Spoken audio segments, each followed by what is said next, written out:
Needs in the camps would be, so one of the things we're going to try to do this year, we saw when we handed out shoes, tennis shoes last year, our first reaction was, okay, we showed up with like maybe 70 pairs of tennis shoes, and there probably were 80 to 100 people.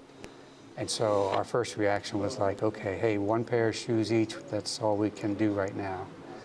But we realized that they weren't taking them to be greedy, they were taking them because they needed it.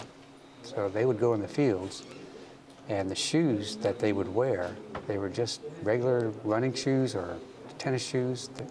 By the time they came out of the fields, you know, a day or two later, you can imagine how they looked. They were just caked with mud and dirt, and they needed to be washed out.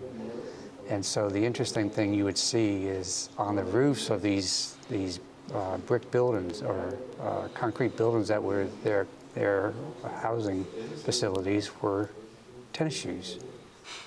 And it took us a while to figure out, well, why are tennis shoes on the roof? Well, they'd wash their tennis shoes out, they'd put them on the roof to dry. That's where the most direct sun would hit, and they could dry those. So that was their dryer, so to speak. So a big need that we came to realize was that they need footwear that would really help them get into the fields and come out of the fields and be able to rinse off and, you know, do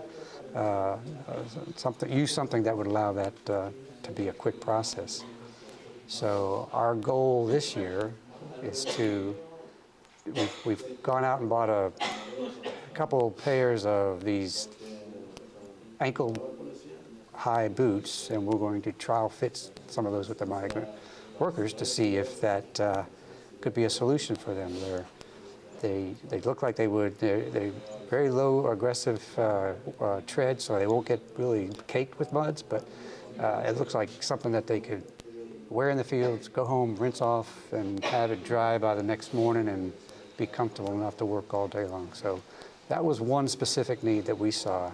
We learned our first take was, you know, they're taking more than they needed, but really they were only taking what they absolutely needed. And once we understood that, we were thinking about ways how we could help fix that need. So.